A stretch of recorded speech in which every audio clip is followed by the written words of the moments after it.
Bismillah. Assalamualaikum warahmatullahi wabarakatuh. Bismillahirrahmanirrahim. Alhamdulillahi rabbil alamin. Assalatu wassalamu ala asyrafil anbiya'i wal mursalin Sayyidina wa maulana Muhammadin wa ala alihi wa ashabihi wa man tabi'ahum bi ihsanin ila yaumiddin. Bismillah. Mari kita lanjutkan lagi ngaji kita. Masih dalam suasana dunia yang dirundung oleh pandemi virus corona. Jadi ini ngajinya masih jarak jauh dengan segala keterbatasan dan juga kenyamanannya sebenarnya. Maka semoga teman-teman semua yang malam hari ini mengikuti ngaji masih tetap mau istiqomah menjalankan sunnatullah hidup sesuai dengan situasi hari ini. Masih mau untuk sabar menghadapi banyak masalah karena pandemi ini. Masih mau untuk tekun, untuk tetap taat menjalankan semua aktivitas yang mampu mendekatkan kita selangkah demi selangkah kepada Allah. Termasuk ngaji yang kita jalankan secara rutin setiap malam Kamis seperti hari ini.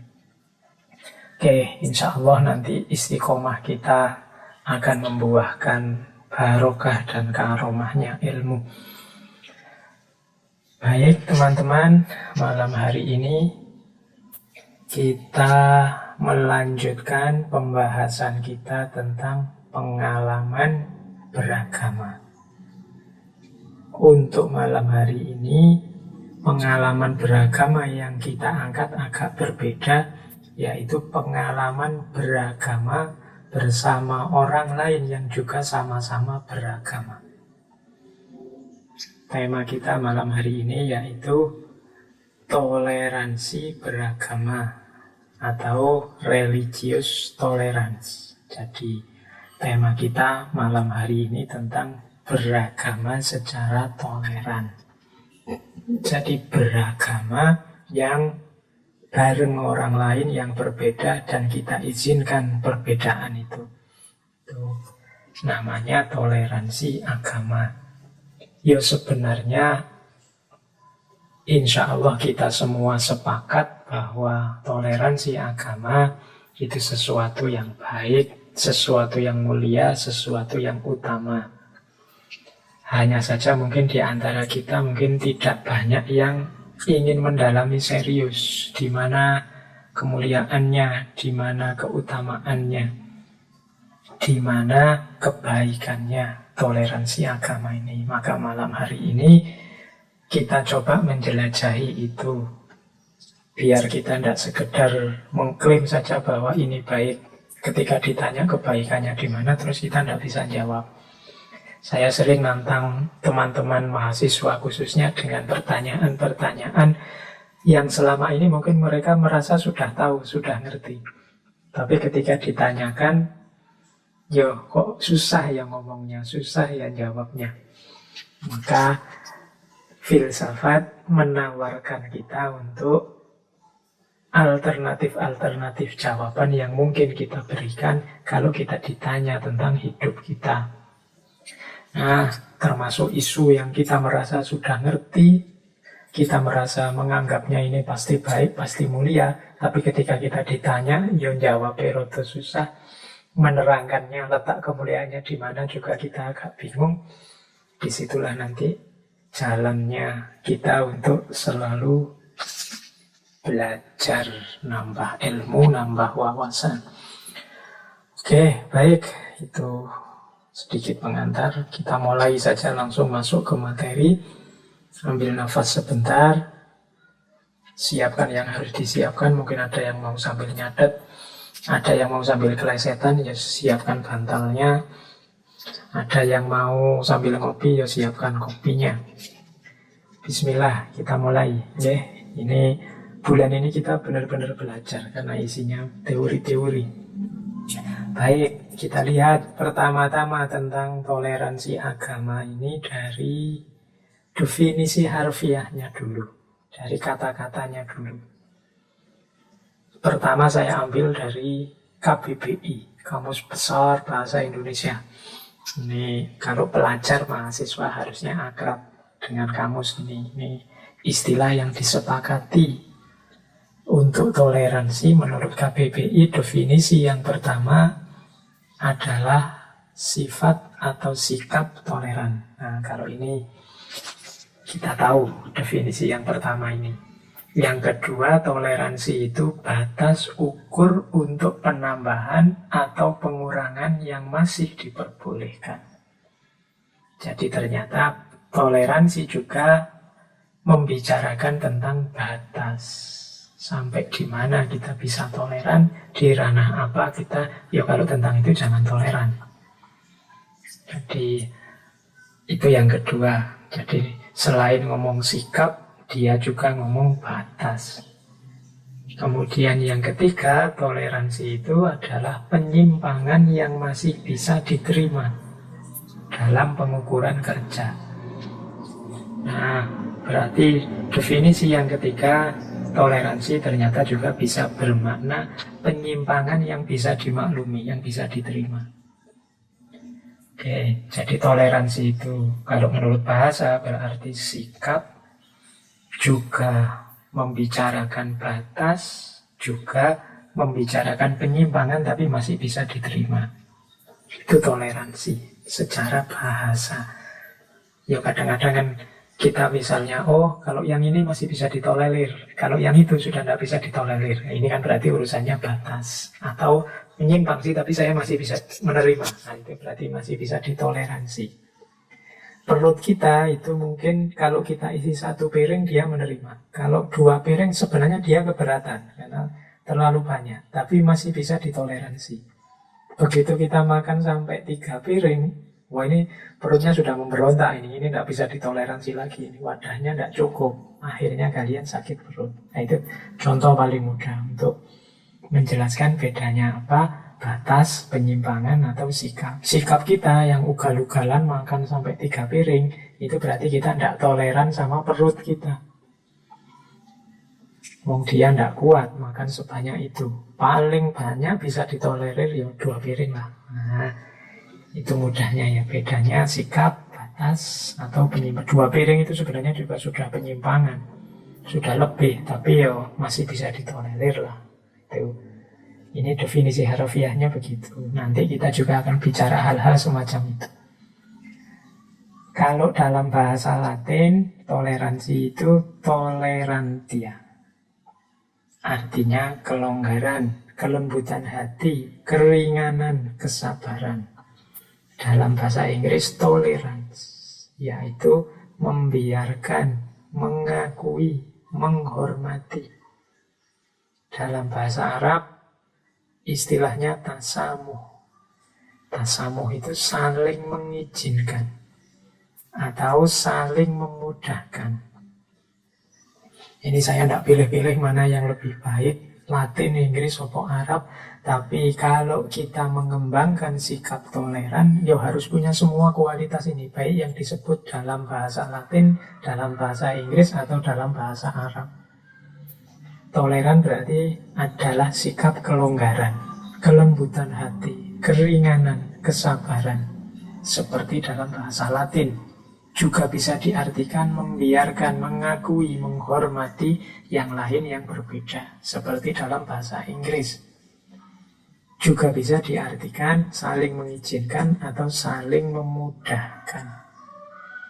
Seperti dalam bahasa Arab.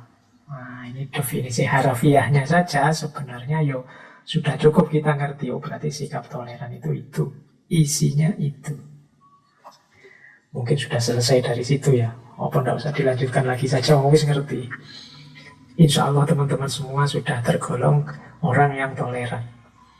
Buktinya sekarang kita hidup dalam keragaman, dalam perbedaan, dan damai-damai saja. Ya kalau ada konflik kecil-kecil, kalau ada keributan kecil-kecil itu wajar sebagai manusia. Tapi secara umum sebenarnya kita ini situasinya damai. Berarti kita punya kualifikasi toleran. Kita punya kualifikasi kelonggaran kepada yang lain. Lembut hati, ringan dan sabar. Kalau sudah tidak sabar, ya sudah perang sejak dulu. Kemudian membiarkan, mengakui, menghormati, saling mengizinkan, saling memudahkan. Oke, meskipun saya lupa beberapa bulan yang lalu ada yang bilang Indonesia ini growing intolerance. Semakin lama kok tambah tidak toleran ya. Banyak kasus-kasus yang menunjukkan kita kok tambah tidak toleran ya. Ya semoga kasus-kasus itu hanya berhenti di 1-2 kasus. Anggap saja kasuistik. Semoga tidak menyebar kemana-mana. Dan intinya kita punya jati diri toleran. Ini sudah dicontohkan dulu sejak zaman Kanjeng Nabi ketika hidup di Madinah bersama komunitas Yahudi, komunitas Nasrani. Dengan piagam Madinahnya bisa berdampingan. Para wali dulu juga ketika menyebarkan Islam, hidup berdampingan dengan Hindu, dengan Buddha, dengan agama Jawa. Toh juga masih bisa.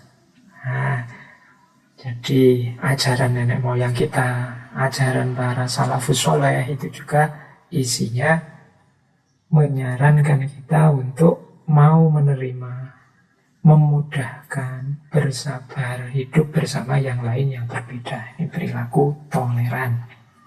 Baik, kita lanjutkan nambah ilmunya. Ya tadi baru definisi, kita ngerti pengertiannya saja. Sekarang kita masuk lebih dalam ke pernak-pernik ihwal yang perlu kita ketahui sehubungan dengan toleransi agama. Nah, dasarnya apa sifat toleran? Kenapa sih kita harus toleran? Yang pertama, secara filosofis alasannya. Secara filosofis alasannya apa, Pak? Ya kita harus toleran karena hidup ini tidak mungkin tunggal, satu gaya, satu pola, satu model. Hidup ini secara niscaya plural, beragam.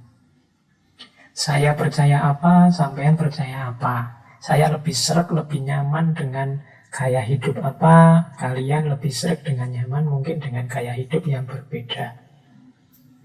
Ada yang hidup itu sukanya rame, banyak teman, kumpul-kumpul, ada yang sukanya menyendiri. Maka yang suka menyendiri ketika era pandemi ini mungkin senang. Sementara yang sukanya rame-rame agak gelisah karena disuruh sendiri di rumah. Nah ini ya memang hidup itu begitu, beragam. Manusia tidak seperti binatang. Manusia oleh Allah diberi kebebasan memilih. Ya plus tanggung jawab. Diberi akal untuk menganalisis hidupnya, milih pola hidup yang paling dia anggap cocok, paling dia anggap sesuai. Jadi manusia itu kan kalau binatang kan seragam. Binatang di Indonesia, binatang di luar negeri ya sama. Kambing di Jawa sama kambing di Arab sana ya perilaku, gaya hidupnya sama. Tapi kalau manusia dia bisa beda-beda. Keniscayaan, pluralitas, keragaman dalam hidup manusia.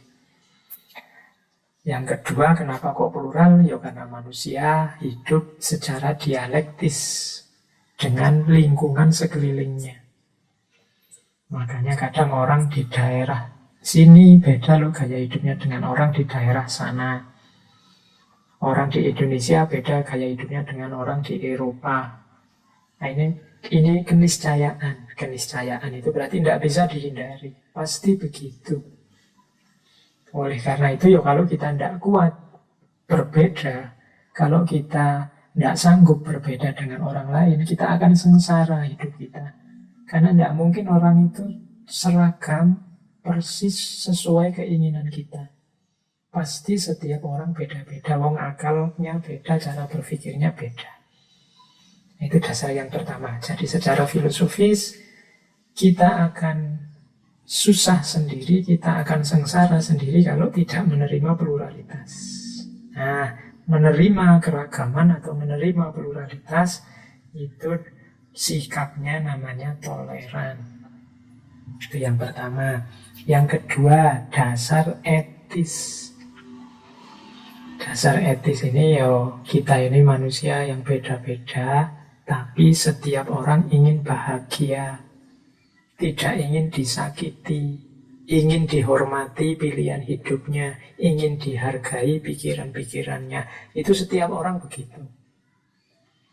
Maka kita tidak boleh hanya mikir kesenangan kita, kepuasan kita saja, kebahagiaan kita saja. Tapi kita juga harus peduli dengan yang lain juga ingin bahagia. Berarti kita harus hati-hati dalam hidup bersama ini untuk tidak menyakiti mereka, untuk tidak menyusahkan mereka, untuk tidak menghalangi kebahagiaan mereka.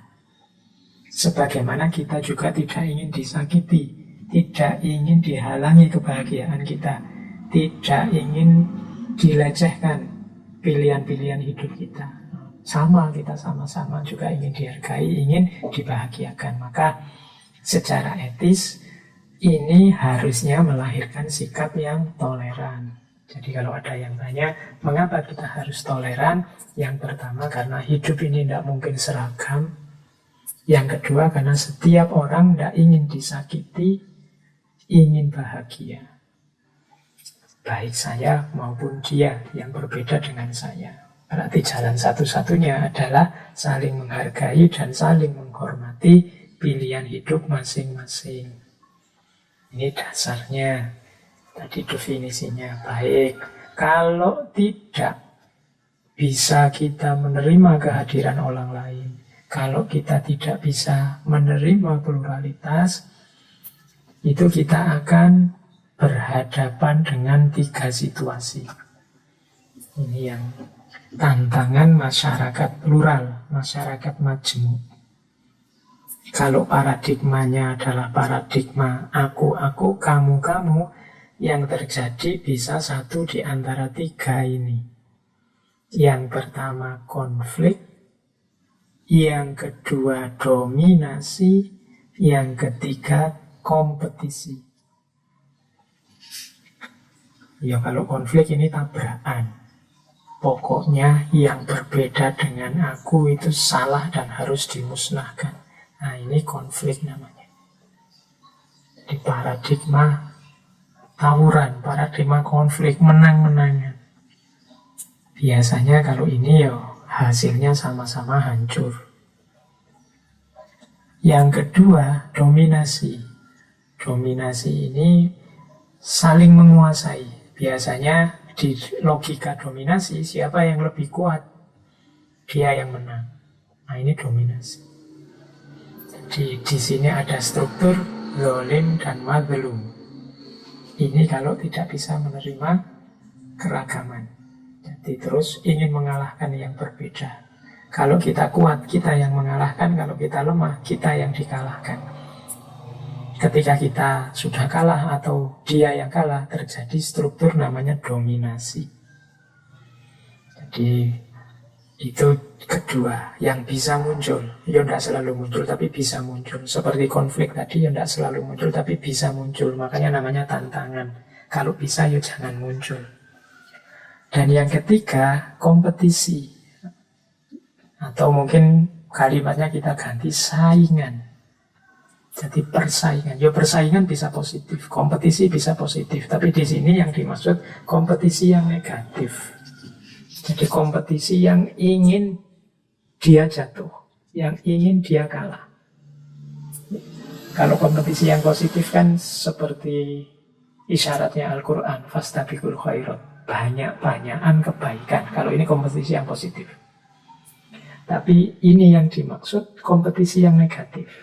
Yang kita harus hati-hati. Kompetisi yang negatif itu apa? Kompetisi yang ingin yang lain jatuh. Jadi kita sibuk tidak untuk melakukan kebaikan lebih banyak, tapi kita sibuk untuk mencari jeleknya dia, mencari salahnya dia, mencari cara gimana caranya biar dia jatuh.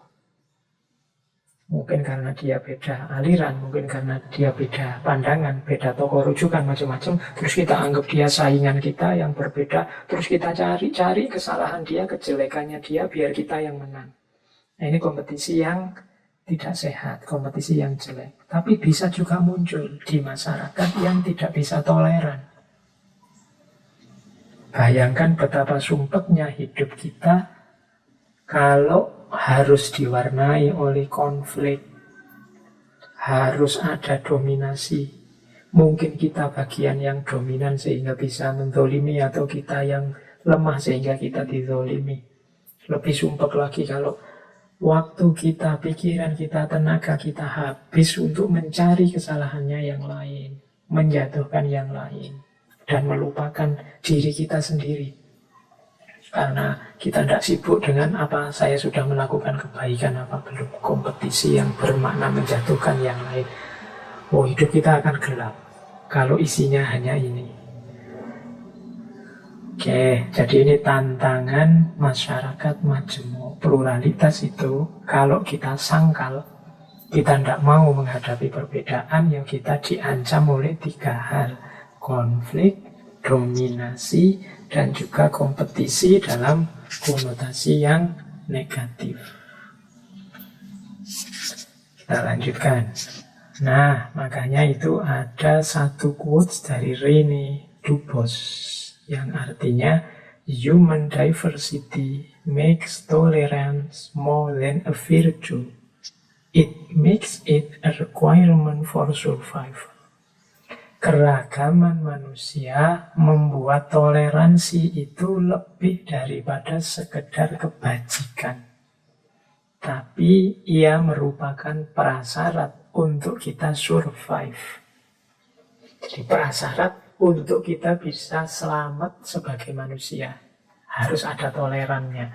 Makanya kemarin bulan lalu waktu kita belajar mengkaji Aristoteles, kelihatannya ada quotes yang salah satunya menyatakan bahwa toleran ini prasyarat minimal untuk kita bisa hidup bersama yang lain.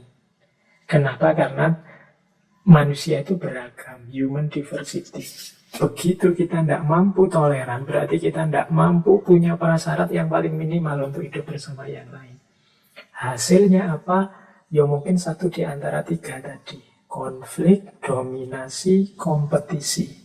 Yang intinya adalah saling menaklukkan, saling mengalahkan, saling menjatuhkan. Kalau sudah begini saja isinya hidup kita tidak akan bisa survive. Bahkan sebagai manusia, kita akan hancur sendiri. Maka toleransi adalah requirement for survival. Prasyarat agar kita bisa survive. Ini pelajaran bagi kita ya, yang harus diingat-ingat. Tidak mungkin kita menghindari hidup bersama orang lain.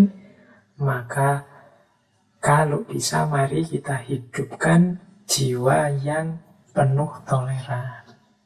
Oke, kita lanjutkan sekarang ke konsep selanjutnya. Boleh minum dulu sebentar bagi yang sudah menyiapkan minuman. Oke, ya di sini masih ada pesawat lewat yang kedengaran, jadi dianggap saja iklan. Terus konsep selanjutnya. Toleransi itu ada 2 dimensi dalam pelaksanaannya. Manifestasinya toleransi itu punya 2 dimensi. Yang pertama apa? Tidak setuju pandangan atau pilihan orang lain. Pilihan itu bisa pandangan, bisa sikap, bisa perilaku, bisa organisasi, bisa kelompok, dan macam-macam itu kan. Pilihan orang yang kita tidak setuju. Kenapa kok ini jadi dimensinya toleransi, Pak? Iya, karena kalau terhadap yang setuju, ya kita tidak butuh toleran, wong sudah setuju. Justru butuh toleransi itu karena ada yang tidak kita setujui. Jadi diingat-ingat, misi toleransi itu bukan misi menyamakan semua pandangan, menganggap benar semuanya, tidak begitu. Tidak kok, wah wis bener kabeh wis boleh. Ndak. Ya tentu saja ada yang lain. Kenapa disebut lain? Karena dia berbeda dengan kita pilihannya.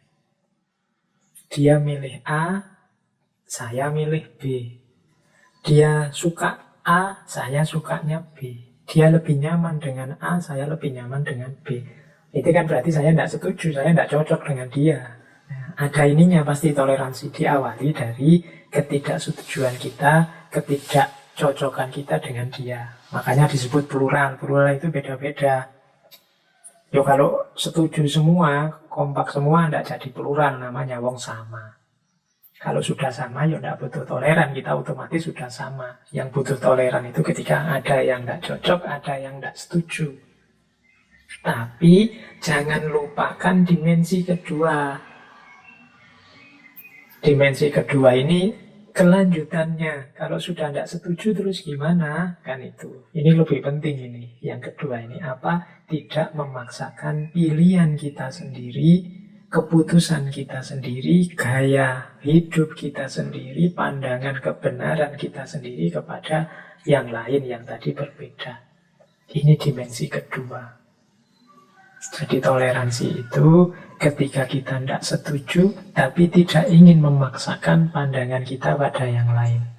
Ketika pilihan kita beda dengan dia, dan kita hargai pilihannya, kita tidak paksakan pilihannya agar sama dengan pilihan kita. Jadi yang kedua ini.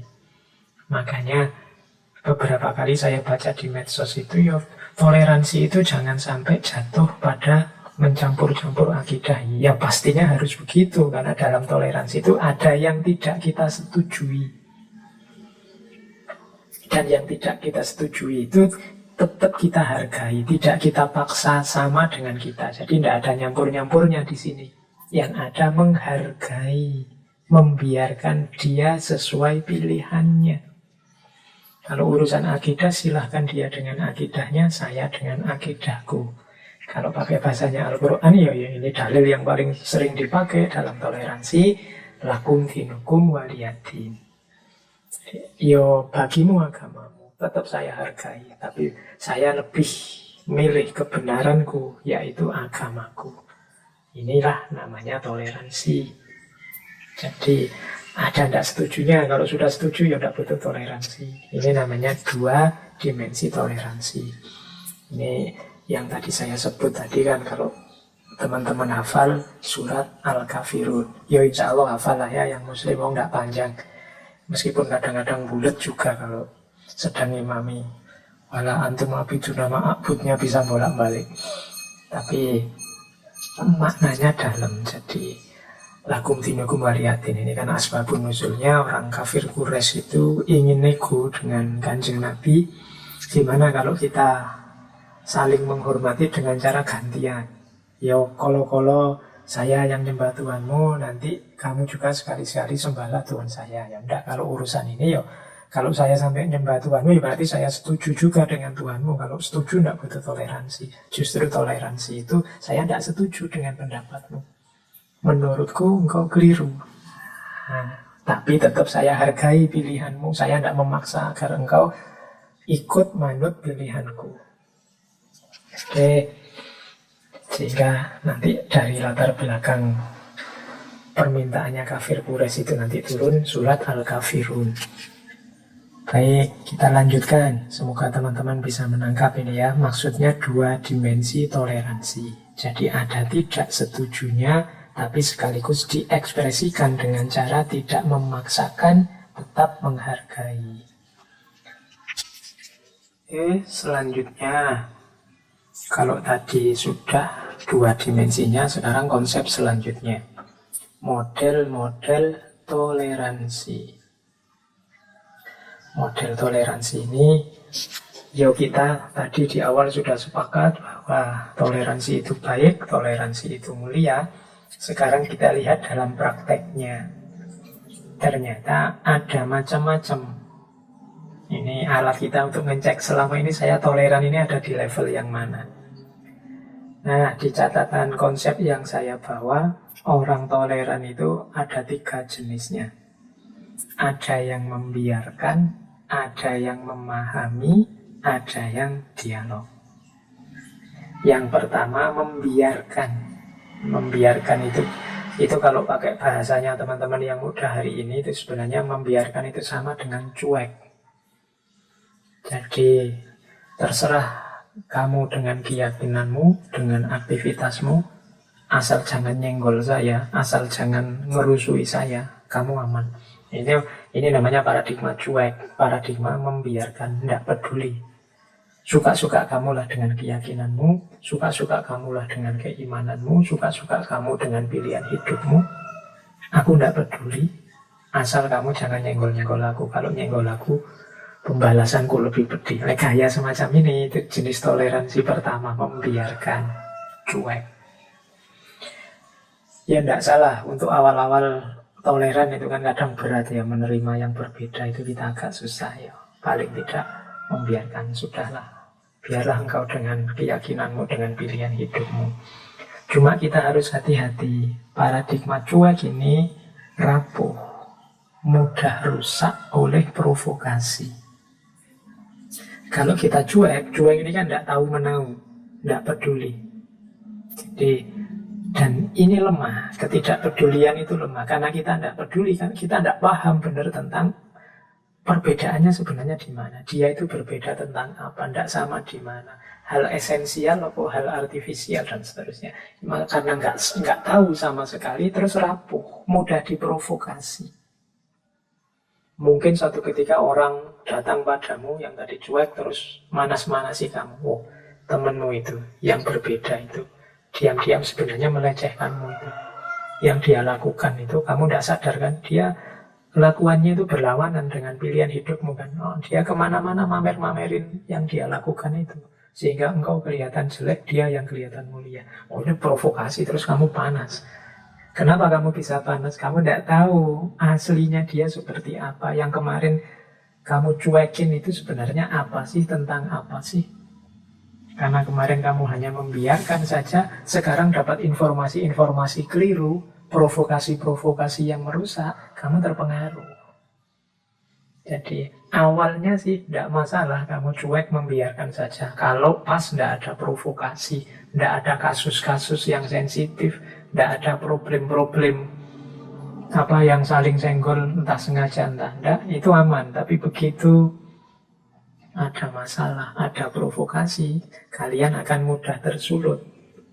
Kalau kemarin sih cuek saja, sehingga tidak ngerti.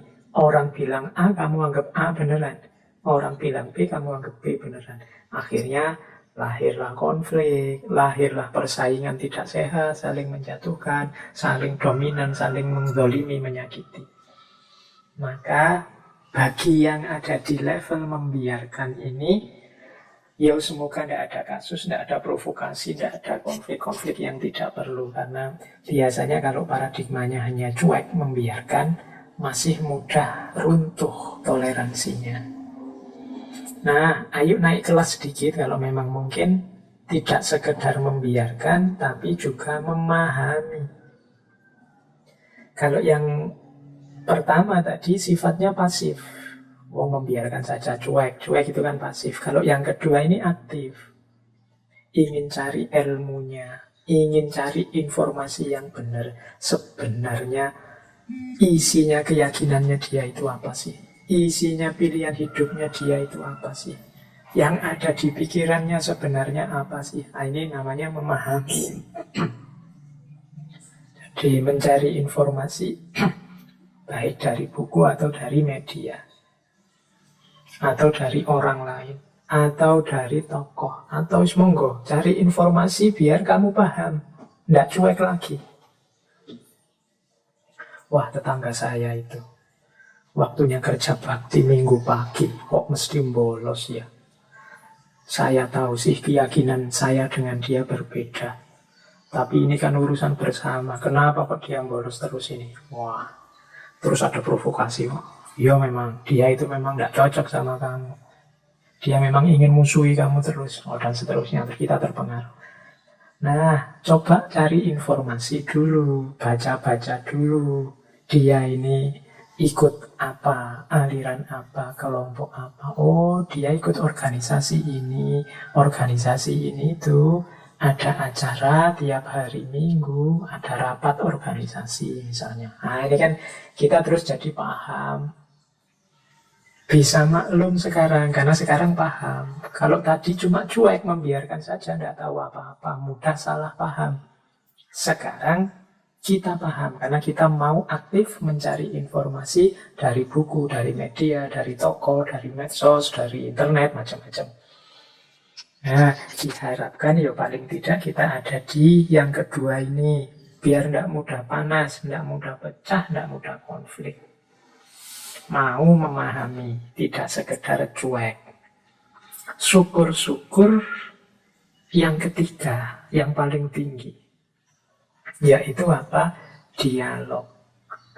Nah, kalau dialog ini tidak sekedar memahami, apalagi membiarkan, tapi duduk bareng, saling berkomunikasi dengan intensif, menemukan, merancang kemanfaatan, kemaslahatan bersama. Nah, ini namanya dialog. Kalau tadi yang memahami kan hanya mencari-cari dari luar gelanggang. Oke lah, biar informasinya lebih pasti, dialog lah. Dialog itu ketemu langsung, terus mengobrolkan kebersamaan, merancang kemanfaatan untuk hidup bersama. Temui langsung, kemudian diajak bicara. Kita ini kan beda pandangan, beda pilihan hidup, tapi kan kita hidup di komunitas yang sama. Kita ini tetanggaan. Mbok kamu informasi padaku tentang pilihanmu, nanti saya juga informasi tentang pilihan hidupku, sehingga kita bisa saling menghargai, saling menghormati. Biar yang saya lakukan, yang saya omongkan tidak menyakitimu, sebaliknya, yang engkau lakukan, yang engkau omongkan juga tidak menyakitiku. Ini namanya dialog, sudah. Ya kebenaranmu, monggo kebenaranmu. Aku juga yakin benar dengan kebenaranku. Tapi karena kita hidup bersama, mari kita rancang cara hidup yang tidak saling menyakiti, tidak saling melecehkan, tidak saling merendahkan. Dan bareng-bareng kita produktif, kita menciptakan kehidupan bersama yang menghasilkan banyak hal manfaat, maslahat, baik untuk diri kita masing-masing maupun untuk masyarakat kita. Nah, ini namanya dialog. Tidak harus dibayangkan oleh teman-teman dialog itu bikin seminar nasional atau bikin webinar besar-besaran, tidak. Biasa saja dalam lingkunganmu, biasakan komunikasi yang aktif, ruang publik yang sehat dengan dialog-dialog. Untuk mengukur perbedaan-perbedaan, untuk memahami titik-titik sensitif kita masing-masing, biar tidak saling singgung, tidak saling menyakiti. Nah, ini namanya dialog. Oke, ya syaratnya dialog memang kita harus terbuka, tidak tertutup. Jadi mau mendengarkan. Ya lebih tepatnya mau saling mendengarkan dan menerima kalau orang lain berbeda. Kuncinya sebenarnya di situ. Jadi 3 jenis model toleransi ini, ya 3-tiganya bisa sih disebut toleran. Paling rendah membiarkan. Ini mungkin yang ada di quotes-nya Aristoteles dulu, membiarkan. Paling tidak biarkanlah orang lain berbeda. Cuek itu minimal, ya wis minimal cuek lah, tapi tetap hati-hati karena dalam kecuekanmu kamu akan mudah diprovokasi, mudah difitnah, mudah salah paham. Alhamdulillah kalau mau naik satu level, mau memahami, mungkin dari buku-buku, dari media, dari orang yang dipercaya tentang yang berbeda apa sih, yang harus dihargai apa. Alhamdulillah lagi kalau mau naik satu level lagi, yaitu dialog. Ketemu langsung dalam situasi komunikasi yang sehat, tidak saling merendahkan, saling menghargai, kemudian merancang hidup bersama yang produktif. Nah, kalau bisa toleransi kita ada di level yang dialog ini. Baik. Apa sih manfaatnya dialog itu? Ya dialog itu berarti informasi yang tidak tunggal, tapi informasi dari 2 arah. Manfaatnya apa? Yang ketiga, ada 3 manfaatnya, yaitu yang pertama, saling memahami lebih serius, lebih mendalam. Kemarin belum paham, setelah dialog aku ngerti, oh maksudnya ini toh. Oh ini disakralkan oleh tetanggaku yang keyakinannya beda, ini berarti aku jangan sembarangan sama itu. khawatirnya menyinggung perasaannya. Ini saya ingat sekali sebuah tradisi yang di Kudus itu ketika Sunan Bonang, Sunan Kudus dan umatnya tidak lagi menyembelih sapi untuk menghargai warga umat Hindu saat itu yang ada di sana. Karena bagi umat Hindu, sapi itu binatang yang disakralkan.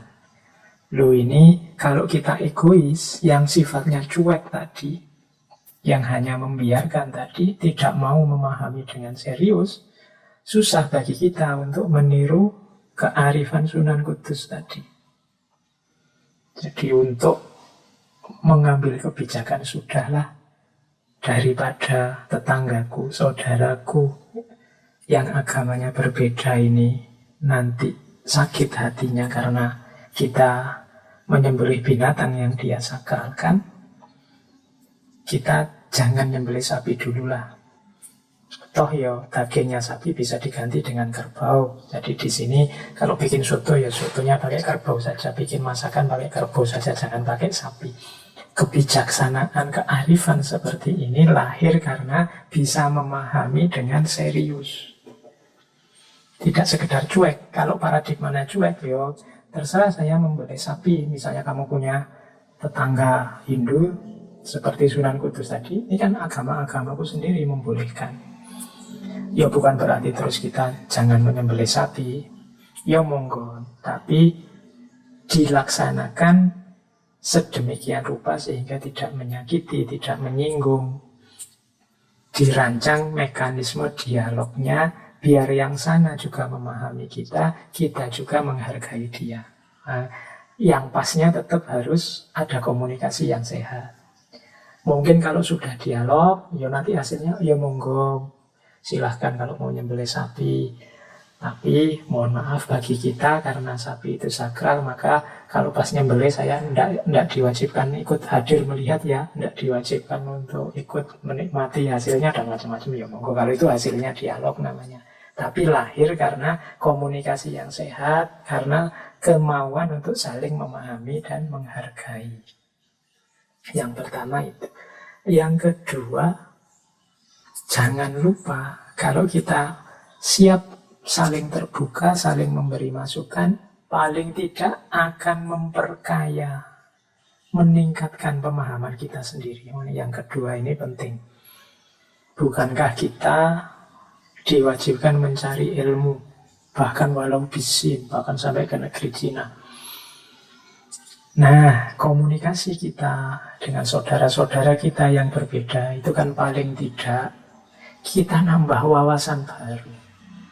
Bahkan kadang-kadang bisa memperkaya wawasan spiritual kita. Ada seorang tokoh dulu juga pernah kita angkat, yaitu Syed Hussein Nasr yang punya teori namanya passing over. Passing over itu cara belajar tentang agama yang tidak terpaku pada agamanya sendiri, tapi juga menjelajah ke agama-agama yang lain. Yang dari situ dia wawasannya tambah kaya, semakin dia paham akan keberagamaannya sendiri, khususnya di ranah spiritualitasnya. Kadang-kadang kan kita itu mungkin karena saking akrabnya dengan referensi-referensi keagamaan kita sendiri, sering-sering yang penting-penting malah terlewat. Begitu kita belajar ke sana-sana, membaca buku ini, buku itu, mungkin dari tradisi yang berbeda, kita tiba-tiba ingat, oh iya, yang seperti ini kan di Al-Quran dulu sudah ada, mungkin maksudnya ini. Yang seperti ini di hadis dulu juga sudah dijelaskan, berarti sudah ada ini. Loh, ini namanya apa? Passing over. Passing over itu ya melintas batas sehingga kita tidak hanya sibuk di kita, tapi juga belajar ke sana kemari. Tapi hasilnya justru memperkaya keberagamaan, spiritualitas kita sendiri, juga wawasan kita sendiri. Kita semakin tercerahkan. Nah, itu manfaat yang kedua. Jadi meningkatkan dan memperkaya pemahaman sendiri. Makanya ngaji filsafat ini kan saya mengambil strategi Tidak cuma dari satu tradisi, tidak cuma dari satu perspektif. Bahkan kita perkaya wawasan kita dari banyak perspektif. Dari disiplin filsafat barat, filsafat timur, filsafat Islam. Sekali-sekali dari ranah psikologi, seperti bulan ini kan, pengalaman beragama itu sebenarnya wacana dari ranah psikologi. Sekali-sekali dari ranah sosiologi, dari ranah tasawuf, dari ranah apalagi, banyak pokoknya tema-temanya yang saya belum ngangkat dari ranah fikih, karena saya khawatir kalau nanti ngajinya fikih dianggap isinya fatwa-fatwa tentang hukum. Kalau fatwa hukum ya nanti biar ahlinya yang bicara. Nah, tapi yang jelas kita juga tetap terbuka terhadap beragam wawasan. Nah, jadi ada manfaatnya ternyata ya kita terbuka dengan dialog, tidak menutup diri. Yang ketiga, menemukan kesamaan untuk membangun kebersamaan. Ya kalau ini kan ya karena kita dan saudara kita yang berbeda ini hidup di tempat yang sama, di wilayah yang sama, mungkin di negara yang sama, bahkan di bumi yang sama. Kita butuh kesepakatan-kesepakatan bersama di tengah perbedaan untuk membangun dunia, wilayah, tempat di mana kita tinggal. Kita ini berbeda, tapi lingkungan kita kan harus kondusif untuk anak cucu kita. Masa harus konflik terus, tawuran terus, memperebutkan kebenaran yang satu. Padahal secara sunatullah ya kita ini manusia pasti beragam, seperti dijelaskan tadi. Berarti apa? Ayo kita atur hidup bersama. Kita merancang manajemen sosial yang produktif. Nah, itu gunanya dialog. Terus, ini juga saya membawa dua istilah lagi. Ini sebenarnya pengertiannya sama seperti sebelumnya. Jadi hidup bersama itu yang baik itu jenisnya ada dua, yaitu koeksistensi dan proeksistensi. Biasanya awalnya itu kita bisa koeksistensi. Koeksistensi ini saling kerjasama, saling menerima kehadiran yang lain, bareng-bareng sesuai dengan kebenarannya sendiri-sendiri. Kalau koeksistensi berjalan baik, semoga tidak sekedar koeksistensi, kita naik kelas menjadi proeksistensi. Kalau koeksistensi ini silahkan jalan sendiri-sendiri, saling menghargai, saling menghormati di tengah kebenarannya masing-masing.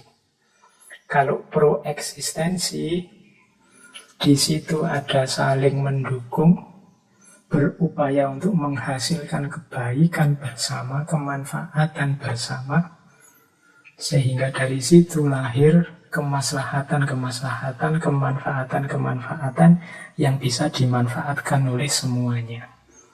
Nah, itu proeksistensi. Kalau koeksistensi, itu konotasinya bisa silahkan kamu jalan, saya juga jalan. Saya hormati pilihanmu. Nah, ini sekedar koeksistensi. Kalau proeksistensi, itu kita tidak sekedar saling membiarkan, tapi kita juga saling bekerja sama, saling mendukung, sehingga melahirkan pola hidup, gaya hidup bersama yang produktif, kreatif. Oke, ini pengertiannya sebenarnya mirip saja dengan penjelasan-penjelasan sebelumnya. Ya, biar teman-teman ngerti saja, karena kadang-kadang aspek peristilahan ini kan sering membingungkan. Ya monggo yang mau pakai istilah membiarkan, memahami dialog, atau mau pakai koeksistensi dan proeksistensi. Nah, kalau dirinci kemudian alur kehidupan kita bersama yang lain, ini rangkuman saya paling tidak ada 4. Yaitu yang pertama, kita menerima kehadiran yang lain. Setelah itu, tidak sekedar menerima, tapi juga kita menghargai pilihan-pilihannya. Tidak sekedar itu, Yang ketiga, kita bisa menikmati kebersamaan dengannya. Dan puncaknya yang keempat, kita bisa meningkatkan kualitas kebaikan, kebenaran yang kita jalankan sesuai yang kita yakini bersama-sama dengan dia, dengan pilihan kebenarannya sendiri. Ini 4 level perkembangan yang baik, yang pro-eksisten, seperti dijelaskan sebelumnya. Jadi yang pertama tetap harus mau menerima. Kalau menerima saja tidak, ya tadi risikonya ya siap-siap berhadapan dengan konflik, dominasi, saling menzalimi, atau kompetisi yang saling menjatuhkan. Hidup kita akan berat. Kalau menerima yang lain yang berbeda saja, kita tidak mampu. Mungkin kita kuat, tapi jatuhnya adalah kita yang menzalimi, kita yang menjatuhkan, memusnahkan. Padahal kalau ambisi kita agar semua orang sama dan seragam, tadi sudah disimpulkan tidak mungkin. Kalau pakai bahasanya Al-Quran kan waja'alnakum syir'atan wa minhaja. Allah itu menciptakan banyak syir'ah dan banyak manhaj. Jadi banyak cara dan banyak jalan. Jadi yang pertama yang jelas harus menerima perbedaan. Kalau sudah menerima, jangan cuek. Jangan cuek. Jangan sekedar silahkan kamu dengan pilihanmu, jangan dekat-dekat dengan aku karena pilihanku berbeda. Ini berarti cuma menerima saja. Harus naik kelas 1 level, yaitu menghargai. Jadi menghargai itu pilihanmu apa, kemudian yang kamu anggap benar apa, yang kamu anggap baik apa, silahkan kamu jalankan. Saya hargai, sebagaimana aku juga akan menjalankan kebenaranku, mohon dihargai. Dihargai itu berarti tidak dihalangi, berarti didukung sesuai kemampuan, sesuai batas-batas kebenaran yang diyakini. Itu menghargai. Kemudian kalau sudah bisa menghargai, jangan lupa menikmati. Ini banyak di antara kita mungkin yang iyalah secara formalitas, secara teori akhirnya harus menghargai, harus menerima. Tapi aku tidak enjoy ini. Maunya kemerungsung, ingin mengalahkan saja. Kemerungsung, ingin menjatuhkan saja. Ini berarti nggak bisa menikmati. Hanya karena terpaksa oleh batas-batas normatif, oleh tuntunan agama, oleh nasihat dari tokoh-tokoh misalnya. Akhirnya nggak bisa menikmati. Iya benar sih kalau ditanya, sampean menerima kehadiran orang yang berbeda. Iya Pak, saya terima. Menghargai, iya saya hargai. Tapi diam-diam kamu sebenarnya ini terpaksa. Sehingga menjalankan, menerima dan menghargai yang lain itu rasanya berat. Kalau ada kesempatan ingin cepat-cepat segera konflik memusnahkan yang kamu anggap beda, itu berarti kamu tidak bisa menikmati. Jadi tidak bisa menikmati kebersamaanmu. Ketika kalian tidak bisa menikmati, kemungkinan kalian akan segera jatuh pada level paling rendah. Atau malah di bawah level menerima. Karena tidak bisa menikmati itu, yang kamu lakukan adalah terpaksa. Begitu indikasi yang mendorong keterpaksaanmu hilang, mungkin segera akan terjadi konflik, segera akan terjadi dominasi dan saling menjatuhkan. Karena engkau tidak bisa menikmati kebersamaan. Jadi penting aspek menikmati ini. Nikmatilah hidup bareng-bareng yang lain yang berbeda. Baru setelah itu naik ke level yang paling tinggi, meningkatkan. Meningkatkan itu bisa tadi kalian saling memahami, mau dialog, komunikasi yang produktif, sehingga wawasanmu tentang perbedaan itu semakin meningkat. Sehingga keberagamaanmu, keyakinanmu tentang kebenaranmu juga semakin mantap. Ini namanya meningkat. Kebersamaan dengan yang lain justru meningkatkan kualitas kemanusiaanmu, bahkan kualitas kedekatanmu dengan Tuhan. Ini kalau diuraikan panjang, bahwa amanat Tuhan untuk mengelola bumi, untuk mengelola alam semesta, itu tidak sekedar manusia berhadapan dengan alam, tapi juga manusia berhadapan dengan manusia yang lain. Berarti nanti pertanggungjawaban kita sebagai Khalifatullah fil ard itu antara lain kita ditanya apa sikapmu terhadap manusia yang lain yang juga makhluknya Allah, hambanya Allah, meskipun beda pandangan denganmu. Nah, ini aspek yang penting untuk kita renungkan. Oke, karena ya semua manusia itu makhluknya Allah, ciptaannya Allah, dan pasti dicintai, disayangi oleh Allah dengan caranya Allah sendiri. Oleh karena itu ya jangan sampai kecintaan Allah itu kita sakiti, kita zalimi, kita singkir-singkirkan, kita musnah-musnahkan. Caranya apa? Ya dengan level-level cara-cara toleran tadi. Oke, baik, kita lanjutkan lagi sekarang. Boleh ambil nafas dulu, minum lagi dulu sebentar. Karena ngaji kita ini agak panjang, sekitar 2 jaman.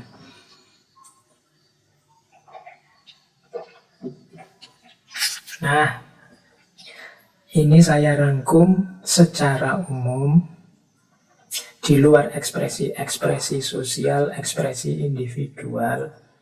Batinnya seorang yang toleran itu isinya paling tidak 4. Yang pertama, menghormati. Yang kedua, menghargai. Yang ketiga, peduli atau simpati. Yang keempat, merasakan atau empati. Ini juga level-level. Yang pertama, menghormati. Menghormati itu mungkin bahasa Inggrisnya respect.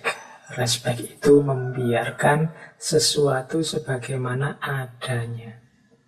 Nah, ini menghormati. Jadi pertama-tama batin kita menghadapi perbedaan itu harus mau hormat, mau menerima sesuatu sebagaimana adanya. Karena kalau kita tidak mau menerima yang berbeda sebagaimana adanya, itu yang berat justru diri kita sendiri. Kalau kita tidak suka orang, tidak menerima orang, tidak menghormati orang, itu jangan dikira orang yang tidak kita sukai dan tidak kita terima merasakan sesuatu yang berat. Justru pertama-tama yang berat itu batin kita sendiri, hati kita sendiri. Kita gelisah memikirkan keberadaannya. Padahal mungkin dia tidak pernah mikir keberadaan kita. Dia menerima saja kehadiran kita sehingga hatinya ringan.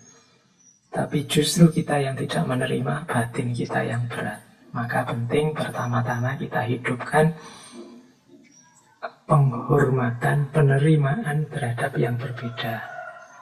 Yang kedua, menghargai. Kalau menghormati ini mungkin konotasinya lebih pasif, kalau menghargai ini lebih ke aktif. Menghargai itu misalnya teman kita sedang ibadah, dia punya keyakinan yang berbeda dengan kita.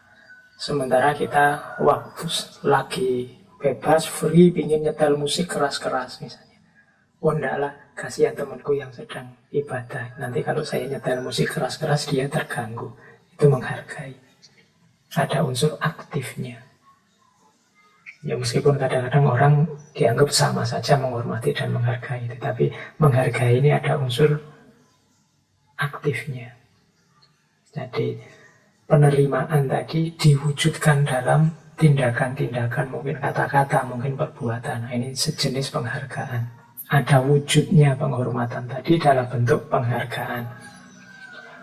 Yang ketiga, simpati. Simpati itu peduli.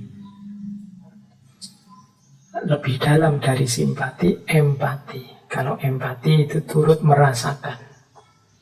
Kalau simpati, peduli dari luar. Kalau empati, turut merasakan sampai dalam.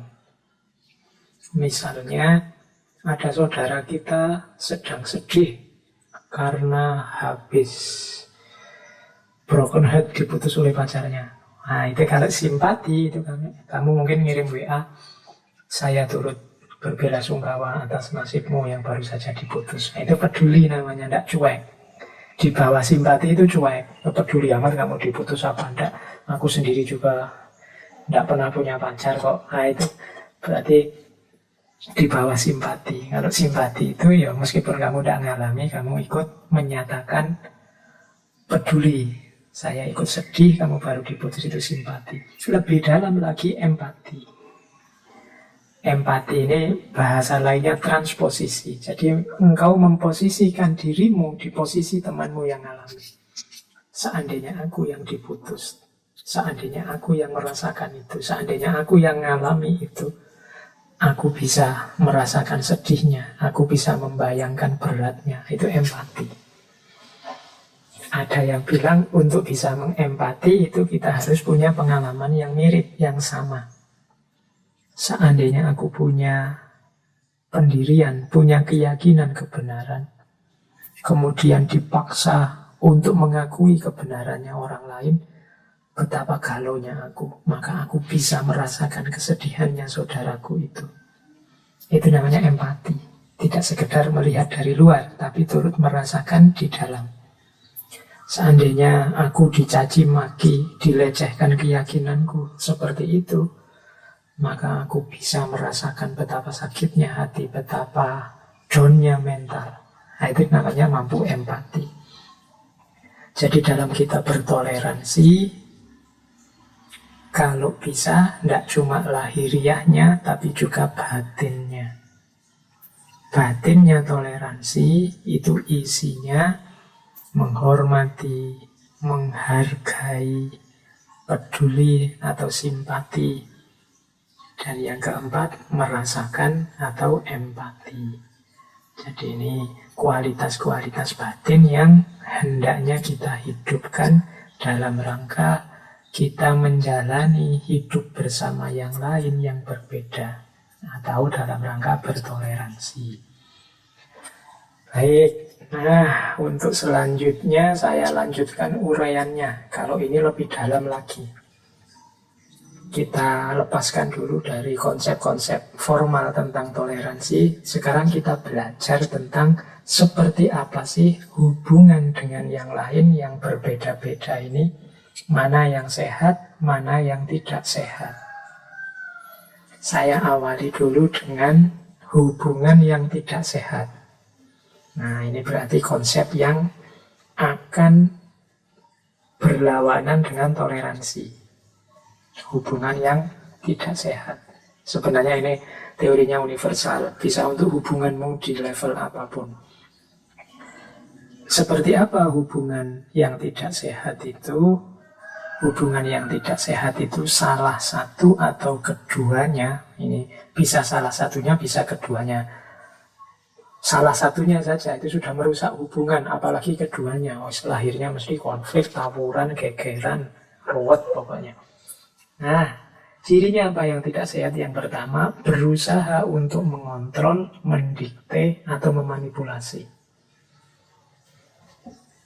Jadi, kalau kalian punya hubungan tentang apapun, dalam hal apapun, kalau dalam hubungan itu isinya saling ngontrol, saling dikte, saling memanipulasi, hubungan ini akan sangat berat kalian jalani. Yang sini ingin yang ngatur, terus kita yang diatur, kita yang didikte.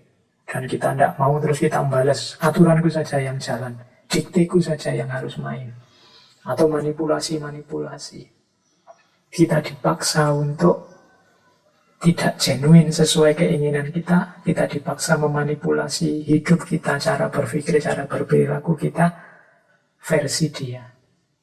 Versi kita sendiri dianggap tidak cocok, tidak pas.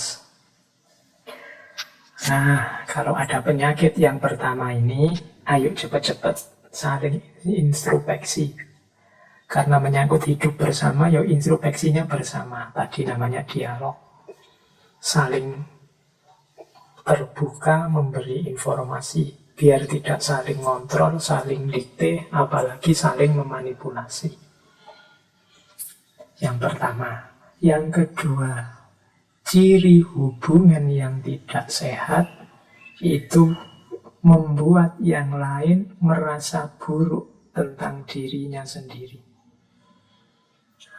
Misalnya kalian punya teman, terus teman itu bilang padamu, kamu itu loh, kalau ngomong suaramu itu kayak suaranya apa gitu. Wah, kamu langsung drop, kamu langsung minder. Besok-besok kamu mau ngomong ragu-ragu. Wah, suaraku ini jelek katanya temanku. Nah, ini hubungan yang semacam ini tidak sehat. Membuat temanmu merasa buruk tentang dirinya. Ya mungkin yang diucapkan benar, tapi caranya menyampaikan, caranya mengucapkan membuat orang merasa buruk tentang dirinya sendiri. Nah, ini juga hati-hati. Jadi biasanya membuat orang merasa buruk tentang dirinya ini dengan cara mengungkap aib-aibnya. Atau yang kedua, dengan cara mengolok-olok atau memanggil dengan sebutan yang tidak disuka. Jadi kadang-kadang kan kita mungkin karena menganggap Allah sudah temannya sendiri aja, Allah sudah akrab ini aja, terus kita bikin panggilan-panggilan yang temanmu sebenarnya tidak suka kalau dipanggil itu. Mungkin kamu panggil karena berat badannya, terus kamu panggil halo gendut, halo yang punya kelebihan badan, halo yang kerempeng, halo yang keriting, halo yang... Ya alhamdulillah kalau temanmu hatinya luas dan suka. Tapi kalau dia tidak suka, hubunganmu adalah hubungan yang tidak sehat. Apalagi terus hasilnya adalah meruntuhkan kepercayaan dirinya. Jadi relasi yang membuat orang yang berhubungan dengan kita merasa buruk karena kita ungkap aibnya, kita memanggil dia dengan sebutan yang dia tidak berkenan, atau kita meruntuhkan rasa percaya dirinya. Nah, ini jenis hubungan yang tidak sehat.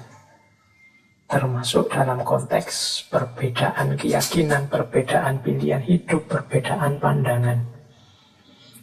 Misalnya perbedaan pandangan, misalnya ada temanmu punya pendapat apa, terus kamu jatuhkan rasa percaya dirinya. Pikiran kayak gitu kok diungkapkan, disampaikan. Oh, belajar dulu sana lu, baca buku dulu, ikuti ustadz-ustadz siapa dulu yang lebih dalam. Kamu itu masih janggal kok berani-beraninya ngomong. Nah, itu meruntuhkan rasa percaya diri.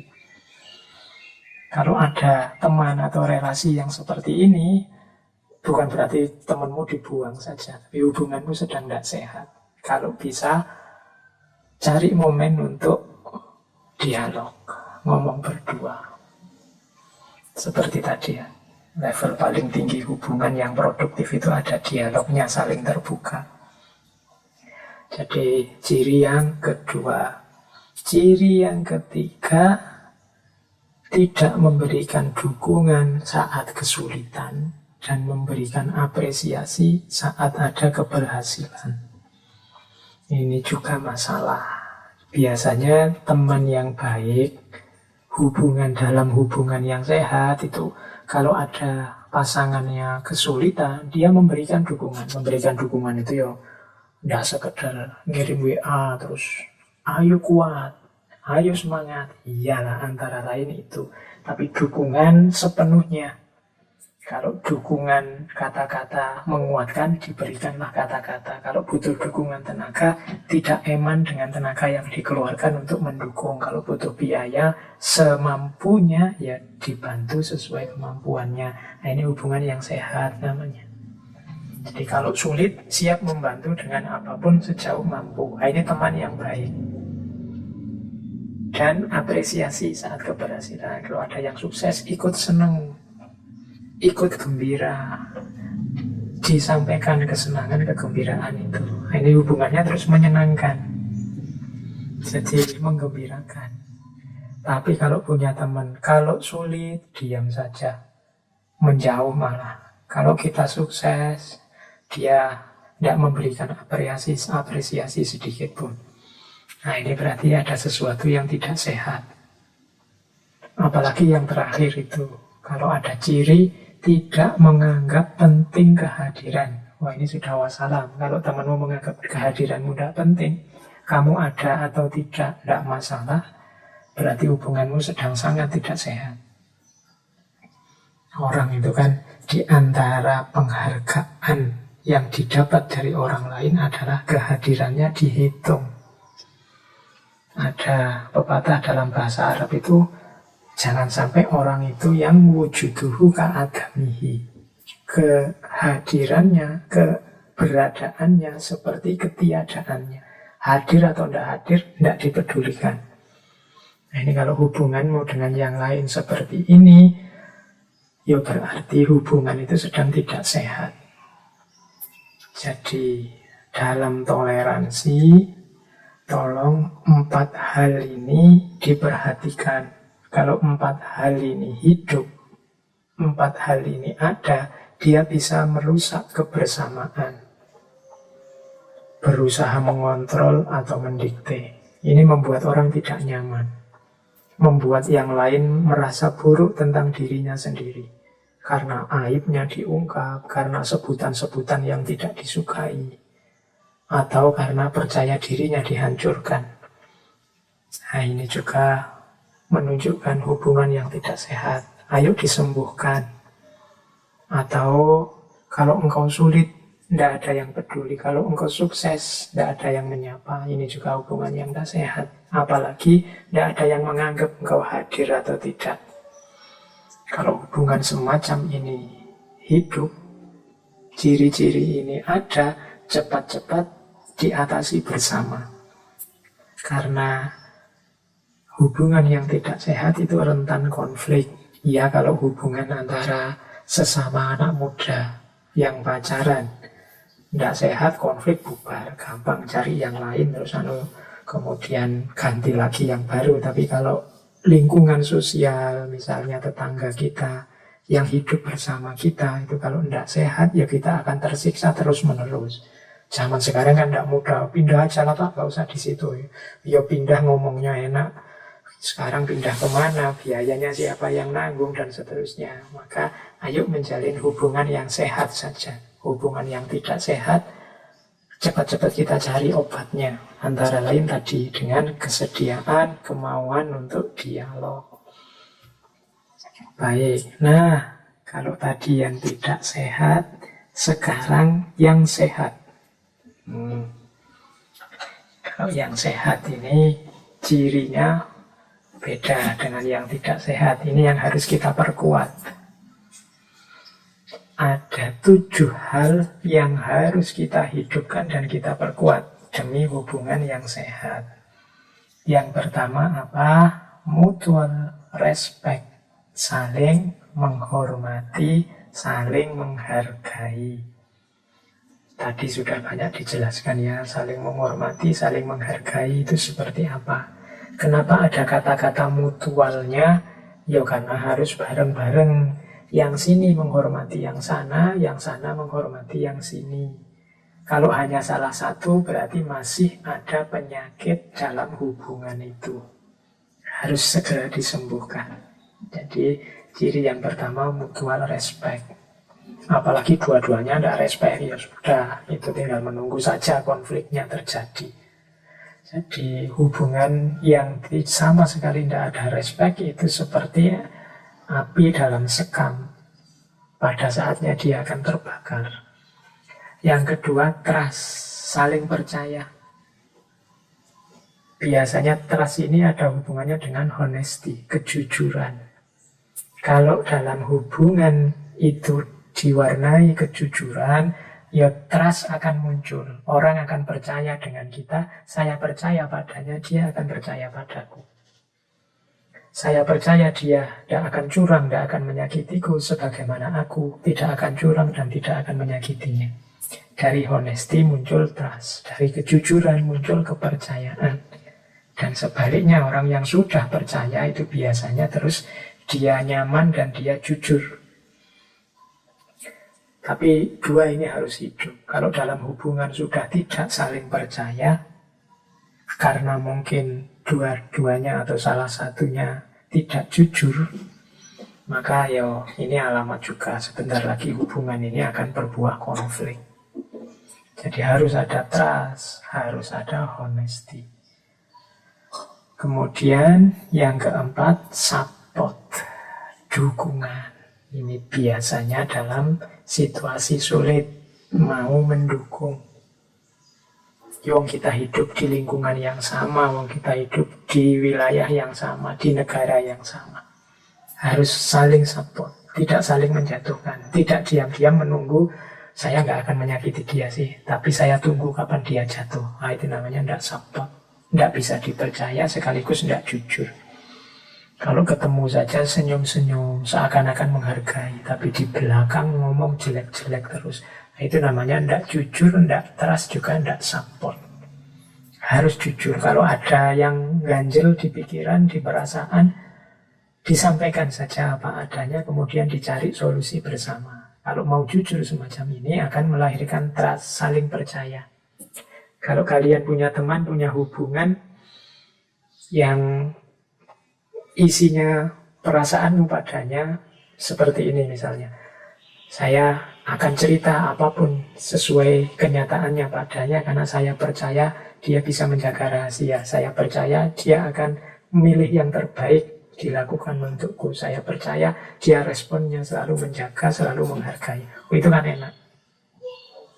Jadi dia engkau percaya, makanya engkau jujur, dan engkau selalu jujur karena dia bisa dipercaya. Hubungan yang semacam ini, hubungan yang saling mendukung. Ini cirinya hubungan yang sehat. Yang keempat, fairness. Fairness itu adil, fair. Nah, ini bagian juga dari kejujuran, bagian juga dari kepercayaan. Kalau jelek, ya diomongkan jelek. Kalau baik, ya diomongkan baik.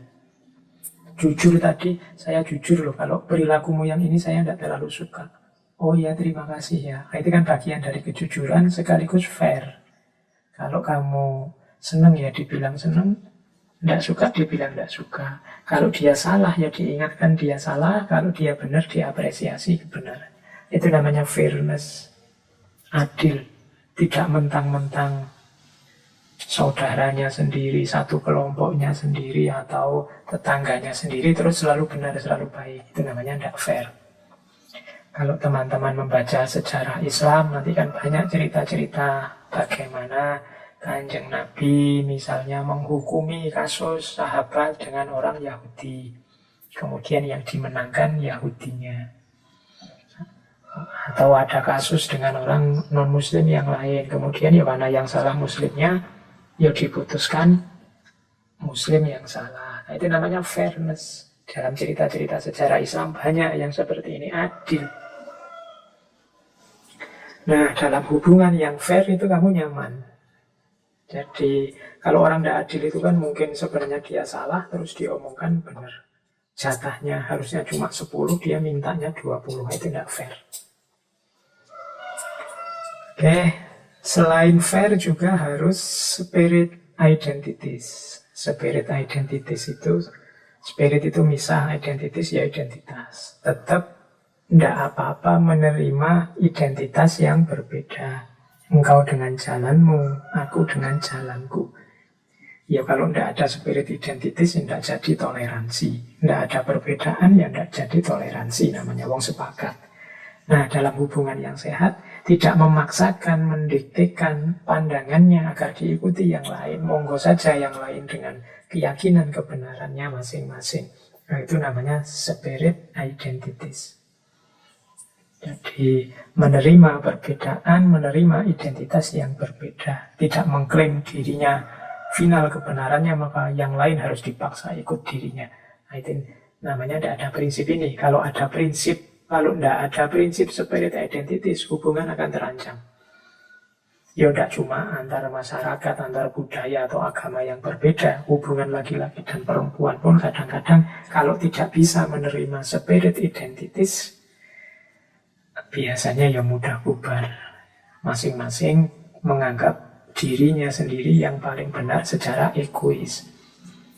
Sehingga terjadi struktur paksa memaksa. Struktur paksa memaksa ini nanti logikanya jadinya yang kuat menang, yang lemah kalah. Ketika ada struktur semacam ini, inilah struktur yang disebut zolim. Jadi kuncinya tidak pada benar salah atau baik buruk, tapi siapa yang kuat, siapa yang lemah. Oke, itu prinsip ke-6. Prinsip ke-7 dari hubungan yang sehat adalah good communication. Komunikasi yang sehat. Nah, kalau ini saya tidak perlu menjelaskan ya, kunci dari semuanya tadi sebenarnya terletak pada komunikasi yang sehat. Kalau kita enggan berkomunikasi atau berkomunikasi tapi sifatnya tidak sehat, komunikasi yang tidak sehat itu ya ingin mendikte, atau komunikasi yang tidak jujur, atau komunikasi yang pencitraan saja, atau komunikasi yang saling cuek. Kan ada komunikasi yang saling cuek, bukan good communication, tapi komunikasi basa-basi. Kalau ketemu ya salam, ya selamat pagi, senyum. Tapi begitu orangnya tidak ada, ngomong yang jelek-jelek. Ini komunikasinya basa-basi, tidak terbuka, tidak jujur. Berarti tidak ada good communication. Tidak terjalin hubungan yang sehat. Maka tadi di atas disarankan salah satu rumusnya hidup bersama yang baik itu yang ada dialog. Dialog itu isinya good communication yang hasilnya adalah kebaikan yang semakin meningkat dalam kehidupan bersama. Oke, baik teman-teman, ambil nafas dulu. Kita masih ada waktu sekitar 30 menit. Untuk 30 menit yang tersisa, saya akan menyampaikan sedikit materi tentang toleran cuma yang dalam bahasa Arab, yaitu tasamuh. Kalau tadi di depan teori-teorinya secara umum, sekarang kita agak spesifik teorinya tentang tasamuh. Oke, ambil nafas dulu sebentar, minum dulu sebentar, karena kita akan bergeser sedikit cara menguraikan toleransinya.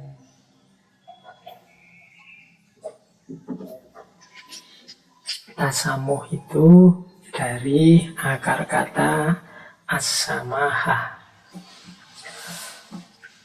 Jadi yang artinya secara harafiah itu memudahkan atau murah hati atau tidak menyulitkan, tidak memberatkan atau memberi tempat kepada yang lain. Hari ini banyak wacana-wacana tentang Islam yang moderat atau Islam wasatiyah. Di antara cara beragama yang moderat atau cara beragama yang wasatiyah itu adalah as-samahah atau at-tasawuf. At-tasamuh, bukan tasawuf. Jadi yang secara harafiah artinya memudahkan, murah hati, tidak menyulitkan, tidak memberatkan, dan menerima kehadiran orang lain. Berarti di antara cirinya beragama secara moderat itu ya beragama yang memudahkan, beragama yang murah hati, tidak mahal. Kadang-kadang kita ini kan mahal dan jual mahal terhadap saudara-saudara kita, teman-teman kita, tetangga kita, kiri kanan. Ini nggak boleh, itu nggak boleh. Yang benar hanya ini. Minta selanya sedikit, nyamannya sedikit, nggak boleh. Pokoknya harus ini. Itu tidak murah hati, tidak menyulitkan, tidak memberatkan, dan memberi tempat pada orang lain. Ini keberagamaan yang terpuji dan dipuji. Mudah, karena agama itu hakikatnya kan hadir dalam hidup kita sebagai pedoman untuk kita menjalani hidup ini secara baik, seimbang dunia akhirat. Baik di akhirat, baik di dunia, utama di akhirat, utama di dunia. Itu kan tujuan hadirnya agama, dengan tuntunannya, dengan kitab sucinya, dengan nabi dan rasulnya. Harusnya berarti kehadiran agama itu memudahkan, menyenangkan. Hanya saja kita kadang-kadang yang menyikapinya terlalu kaku, tidak murah hati, dan memberatkan. Maka orang beragama perlu punya kualifikasi tasamuh. Nah, saya bawakan dalil ini beberapa. biar ngajinya seperti ngaji beneran, meskipun judulnya filsafat. Itu silahkan nanti teman-teman ya, saya bukan ahli tafsir. Yang ingin mendalami tafsirnya per ayat, ya silahkan dikaji kitab-kitab tafsir, diikuti kajian-kajian para ulama ahli tafsir. Saya tunjukkan saja ayat yang konotasinya, orientasinya pada definisi tasamuh tadi. Misalnya surat Al-Baqarah ayat 185. Yuridullahu bikumul yusra wa la yuridu bikumul usra. Allah menginginkan kemudahan bagimu dan tidak menginginkan kesukaran bagimu. Jadi ini ayat ini berarti seperti saya jelaskan tadi, hadirnya agama dengan ajarannya melalui kitab suci atau melalui Nabi dan Rasul itu untuk memudahkan kita. Karena Allah menghendaki kemudahan. Jangan diubah ini jadi sesuatu yang memberatkan. Justru dengan agama harusnya kita mendapatkan kemudahan.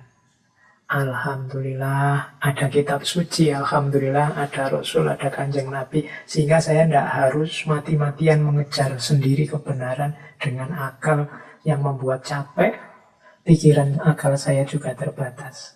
Dimudahkan sekali adanya kitab suci ini, dimudahkan sekali hadirnya Rasulullah Kanjeng Nabi ini, sehingga saya lebih mudah menemukan kebenaran. Yuridullahu bikumul yusra. Kalau kita sudah mendapat kemudahan, harusnya kita juga berbagi kemudahan dengan yang lain, tidak malah menyulitkan. Seperti di surat Al-Hajj ayat 78 itu, wa ma ja'ala alaikum fiddin min haraj. Dan Allah sama sekali tidak menjadikan untuk kamu dalam agama itu satu kesempitan sekalipun. Jadi ini maknanya sama. Hadirnya agama tidak untuk menyusahkan, tidak untuk menyulitkan, tapi untuk memudahkan, untuk mengembirakan. Ini tujuan hadirnya agama. Maka beragama yang tepat itu ya beragama yang memudahkan, beragama yang tidak mahal, tidak menyulitkan, tapi murah hati dan memudahkan. Ini yang pemahaman kita dari dua ayat ini. Silahkan yang ingin mendalami ayat ini, silahkan baca kitab-kitab tafsirnya atau ikuti kajian para ulama yang membahas ayat ini. Oke, saya lanjutkan. Kalau yang ini hadis. Ini silahkan yang teman-teman ahli di bidang hadis, cari syarahnya, sanadnya juga dari hadis-hadis ini. Saya hanya mengambil matannya saja, isinya saja. Apakah ini sahih apa enggak? Apakah ini hadis ini mutawatir apa enggak? Ya monggo ya yang ahli hadis. Tapi saya sampaikan matannya dulu. Paling enggak ini maksudnya tampak dari hadis-hadis ini. Ini sabdanya Rasulullah. Yang pertama, ahabul adyan ilallahi al-hanifiyah as-samha. Agama yang paling dicintai oleh Allah adalah yang lurus, hanifiyah, as-samha. As-samha itu yang memudahkan. Ini tadi yang jadi akar kata dari tasamuh tadi. Jadi beragama yang tidak menyulitkan, tidak menyusahkan orang lain, tapi tetap lurus. Kemudian ada juga hadis yang kedua, yassiru wala tu'assiru, basyiru wala tunaffiru. Permudahkanlah, jangan dipersulit. Gembirakanlah, senangkanlah, wala tunaffiru. Tunaffiru itu membuat orang lari, membuat orang benci. Jadi berarti ketika kita beragama, jangan sampai orang lain karena agama kita merasa susah. Nah, itu prinsip basyiru tadi. Senangkanlah, gembirakanlah. Jangan sampai karena praktek kita beragama, orang lain jadi lari, benci sama kita. Itu prinsip wala tunaffiru. Jangan membuat orang benci. Ini kita sendiri yang ngukur. Jangan sampai orang menganggap agama kita jelek karena terkontaminasi oleh jeleknya perilaku kita, jeleknya nafsu kita. Ada juga salah satu hadis yang bunyinya Inna dina yusrun wala yushadu hadati ahadun illa walabahu fasaddidu wa qoribu wa abshiru. Sesungguhnya agama itu mudah dan jangan sampai siapapun memperberat agama ini. Karena illa ghalabau, karena dia akan kalah. Dia akan hancur. Fasad itu maka luruslah, wa qoribu, dan akrablah, dekatlah dengan orang lain, wa abshiru, dan gembirakanlah mereka. Ini saya tidak menjelaskan secara detail. Insya Allah teman-teman paham maksudnya hadis ini. Bahwa hakikat agama adalah kemudahan. Jangan memperberat agama. Siapapun yang akan memperberat agama, dia akan kalah, dia akan hancur. Tetap lurus, tapi juga jangan lupa kebersamaan, keakraban dengan manusia yang lain. Dan jangan lupa gembirakanlah mereka, jangan susahkan mereka, jangan sulitkan mereka. Monggo yang ahli hadis, ngerti hadis, cari syarahnya hadis ini, maksudnya hadis ini secara harafiah sesuai redaksinya, ya maksudnya seperti yang ada di arti hadis itu. Ini bagi saya dalil untuk tasamuh, yaitu toleran, tidak memberatkan, dan memberi tempat pada yang lain. Oke, saya tambah lagi satu teori tentang tasamuh, yaitu tentang dasar-dasarnya tasamuh. Bagaimana kita menjalankan tasamuh, menjalankan toleransi. Ini teorinya saya ambil dari Dr. Wahbah Az-Zuhaili, ulama besar, faqih besar. Yang pertama apa? Kenapa kita harus tasamuh? Dasarnya apa sih? Yang pertama adalah dasarnya adalah al-ikho, al-insani. Persaudaraan, kemanusiaan. Jadi jangan lupa status kita yang paling dasar adalah kita sebagai manusia. Mungkin beda agama, mungkin beda ideologi, mungkin beda pandangan, mungkin beda pendapat. Ini perbedaan-perbedaan, tapi jangan lupa semuanya adalah makhluknya Allah, semuanya adalah manusia. Maka untuk tasamuh, untuk bisa menghargai, menghormati yang lain, memberi tempat yang lain yang berbeda, itu dasarnya adalah al-ikho al-insani, persaudaraan, kemanusiaan. Semua manusia bersaudara. Jadi meskipun dia beda ideologi denganmu, pertama-tama lihatlah pada aspek bahwa dia juga manusia. Maka kalian boleh debat, boleh diskusi, boleh bertukar pikiran, tapi ambil jalan yang mempertimbangkan kedudukan bahwa kita sama-sama manusia. Karena kadang-kadang kalau kita lupa bahwa dia juga manusia seperti kita, terus keluarnya caci maki yang merendahkan, atau perbuatan-perbuatan yang menyakiti hatinya, atau tindakan-tindakan yang menghancurkan kehormatannya. Jadi yang pertama-tama tasamuh itu ingatlah bahwa kita manusia bersaudara. Prinsip yang kedua, al-iktirafu bil akhor waqtiromihi. Jadi tasamuh itu pengakuan terhadap hadirnya yang lain dan pemuliaannya. Jadi manusia itu makhluk yang mulia. Allah memuliakan manusia dengan cara mengangkatnya sebagai khalifahnya, membanggakannya di hadapan semua malaikatnya. Maka siapapun manusia, tidak ada yang berhak untuk kita rendahkan. kita jatuhkan harga dirinya. Semuanya makhluk Allah yang mulia. Yang ketiga, al-musawah bainan nas.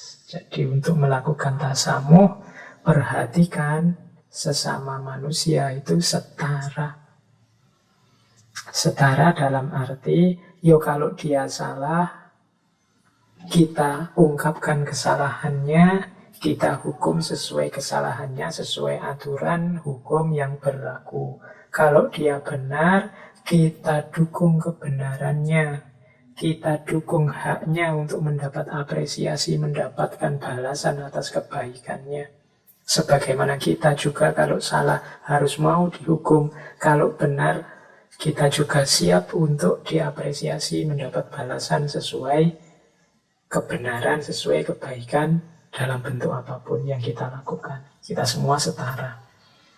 Ini prinsip tadi yang saya sebut fairness, setara. Yang keempat, dasarnya tasamuh adalah al-adlu fit ta'amul, keadilan dalam berinteraksi.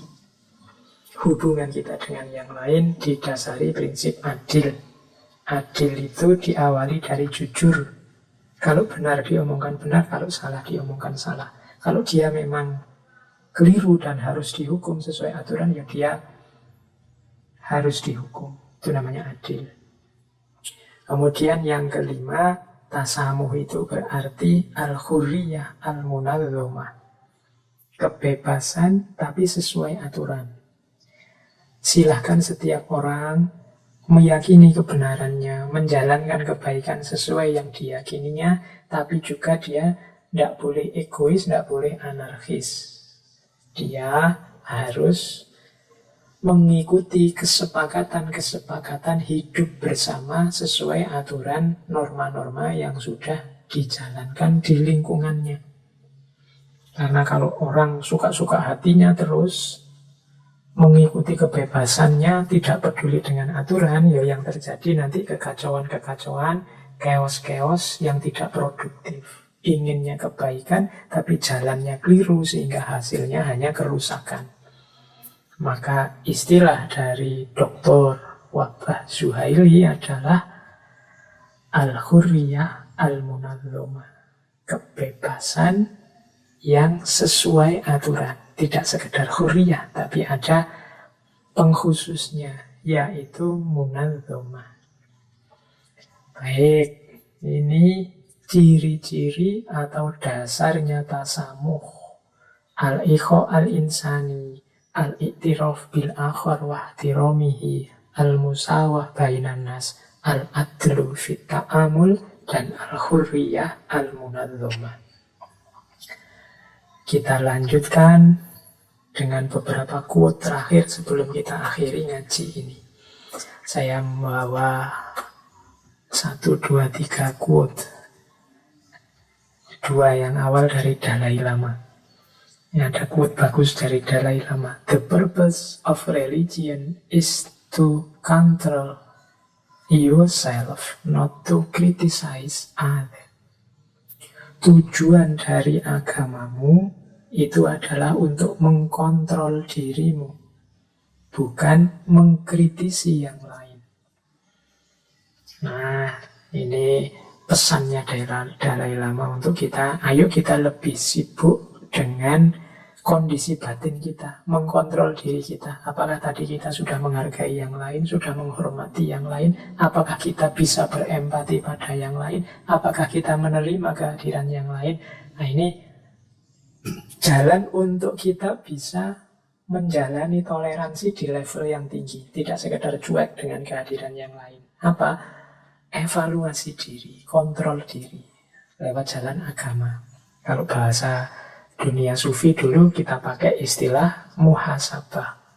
Ayo kita ngecek diri kita. Semua yang saya uraikan di atas tadi, pertama-tama terapkanlah pada dirimu semua masing-masing. Apakah level toleransi yang sudah saya jalankan hanya membiarkan, sudah memahami, atau aku sudah terbuka untuk dialog? Nah, jadi pertama-tama untuk mengontrol diri. Hadirnya agama memang untuk mengontrol diri kita yang pertama. Kalau kita sudah beres, baru kita berhadapan dengan yang lain dengan senjata toleransi. Jangan hanya sibuk untuk mencari kesalahannya yang lain, sehingga kesalahanmu sendiri terlewatkan. Kita sibuk menuding orang, lupa dengan kesalahan kita sendiri. Itu mungkin maksudnya Dalai Lama. Ada quotes lagi dari Dalai Lama. Compassion and tolerance are not a sign of weakness, but a sign of strength. Kasih sayang dan juga toleran itu bukan simbol kelemahan, tapi simbol kekuatan. Jangan salah, orang itu dalam kasih sayang atau dalam toleransi ini kan rasanya mudah, rasanya ringan, bahkan kesannya cuma pasif, menunjukkan kita tidak berani tanding, tidak berani tarung. Terus orang menganggap kita ini kan kuat, maka kita harus bersaing, bertanding, bisa menaklukkan yang lain. Katanya Dalai Lama, tidak, justru kekuatanmu terlihat ketika engkau bisa menyayangi dan engkau bisa toleransi. Oh, toleransi itu berat. Orang itu kecenderungannya egois, mengklaim kebenarannya, ingin kelihatan menang dari yang lain, ingin kelihatan lebih benar, lebih baik dari yang lain. Lalu dalam toleransi, hasrat ego ini dikekang. Janganlah. Jangan turuti keinginanmu untuk menjatuhkan yang lain, keinginanmu untuk pamer kebaikan, pamer kebenaran, menunjukkan engkau lebih benar, lebih baik dari yang lain. Loh, ini kan berat. Tidak sembarangan orang bisa. Maka toleransi termasuk kasih sayang, katanya Dalai Lama, adalah salah satu simbol dari kekuatan. Kalian yang bisa toleran, kalian yang bisa menyebarkan kasih sayang, rasa cinta, adalah orang-orang yang kuat justru. Makanya sepulang dari perang Badar, Kanjeng Nabi bilang kita pulang dari perang yang kecil menuju perang yang besar. Perang yang besar itu apa? Perang melawan dirimu sendiri. Perang Badar yang dahsyat itu ternyata kalah besar dengan perang melawan diri kita sendiri. Untuk bisa sayang, untuk bisa toleran pada yang lain yang berbeda, itu butuh kekuatan yang luar biasa. Karena musuhnya diri kita sendiri. Karena diri kita sendiri biasanya menuntut yang enak-enak, yang nyaman-nyaman, yang menang-menang, yang sukses-sukses. Maka toleransi adalah a sign of strength. Terus terakhir quote dari William Ralph Inge. William Ralph Inge ini punya quote bagus menurut saya. Ini mungkin salah satu batasnya toleransi. The devil deserve zero tolerance. Kalau untuk kejahatan, perilaku-perilaku setan, ya jangan ditoleransi. Ini tadi kan dari awal sampai akhir saya menjelaskan utamanya toleransi, fadilahnya toleransi, pentingnya toleransi, tapi jangan lupa sebagai maknanya, sebagaimana toleran tadi antara lain bermakna batas, kita juga harus tahu sejauh mana sesuatu bisa kita tolerir. Nah, di antara yang jangan kita toleransi adalah the devil. The devil itu setan. Perbuatan-perbuatan setan maksudnya, perbuatan jahat, perbuatan menyakiti orang lain, perbuatan menipu orang lain, perbuatan mencurangi orang lain. Nah, ini perbuatan jahat. Kalau tentang ini, tolong jangan toleransi. Nanti ada temanmu misalnya menjahati yang lain, temanmu melakukan perbuatan merusak, perbuatan jahat, perbuatan menipu, mungkin maling, mungkin apalagi merampok, mungkin ini jahat lah ya, contohnya. Oke, saya tidak perlu menyebut satu-satu. Kalau ini jangan ditoleransi. Jangan kamu pakai alasan, loh Pak, itu kan pilihan hidupnya Pak, itu kan keputusannya sendiri, ya biarkan saja dia milih jadi perampok. Kita kan harus toleran dengan keputusannya. Tidak. Kalau untuk yang jahat-jahat, yang jelek-jelek, yang merusak-merusak, deserve zero tolerance. Jadi layaknya ya jangan ditolerir. Jadi karena justru perbuatan-perbuatan jahat itu tabrakan dengan prinsip-prinsip toleransi. Toleransi itu dihadirkan, kita lakukan demi kebaikan kehidupan kita bersama. Maka semua perbuatan, semua tindakan yang merusak kenyamanan, kebaikan hidup kita bersama, ya jangan ditoleransi. Jadi the devil deserves zero tolerance. Jadi yang jahat-jahat ya jangan. Pak, saya toleran kok Pak. Kasihan teman saya itu tidak punya uang ya. Akhirnya dia milih untuk model, untuk nyopet, untuk nipu. Ya itu pilihan hidupnya Pak. Harus kita maklumi ya jangan. Jadi ini salah satu batasnya toleransi. Oke, baik teman-teman, kajian malam hari ini mungkin cukup ya.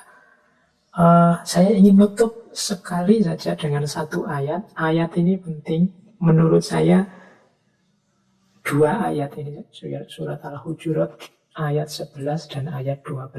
Teman-teman mungkin hafal sekali ayat ini. Ingat-ingat terus ayat ini. Ayat ini adalah kunci agar kehidupan bersama kita nyaman.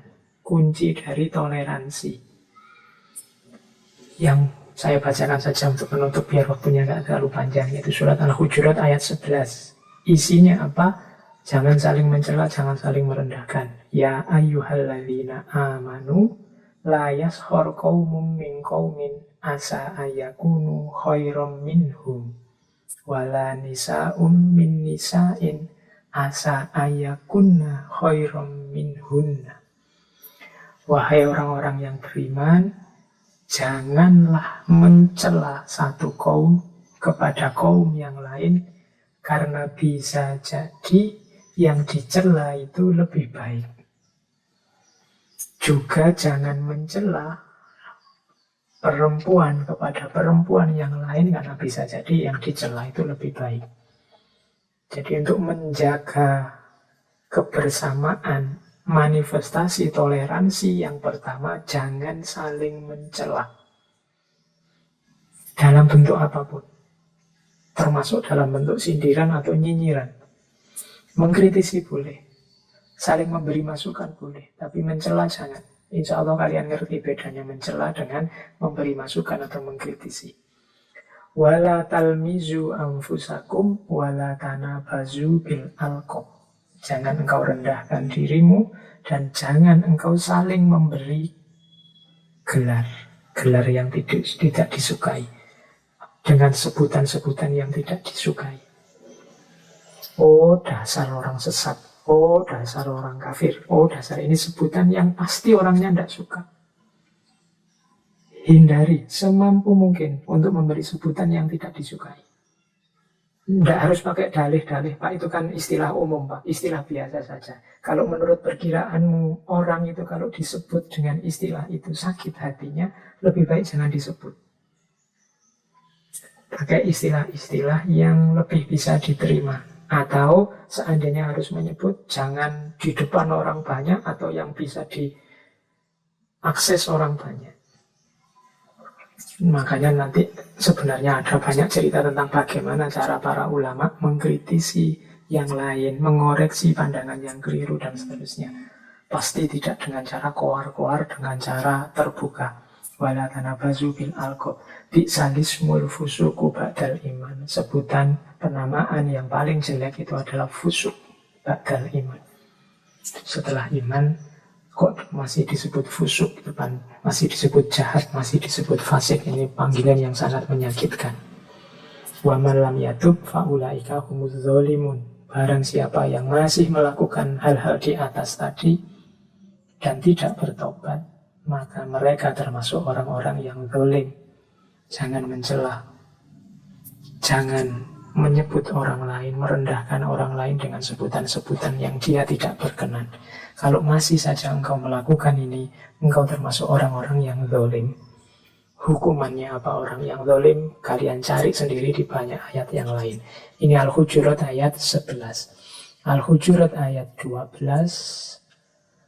Ya ayyuhalladzina amanu jtanibu katsiran minadh-dhunni inna ba'dadh-dhunni ismun wala tajassasu wala yaghtab ba'dukum ba'du ayuhibbu ahadukum ayyakula lahma akhihi maitan fakarihtumu wattaqullaha innallaha tawwabur rahim. Wahai orang-orang yang beriman, jauhilah banyak berprasangka, karena sebagian prasangka itu dosa. Sudahlah, tidak usah prasangka-prasangka. Kalau tidak jelas, tidak tegas, kejelekannya pending dulu. Karena kalau kita sampaikan, kita ungkapkan, ini namanya dzon. Bahasa hari ininya hoax. Hoak. Jadi dilarang tegas oleh Al-Quran.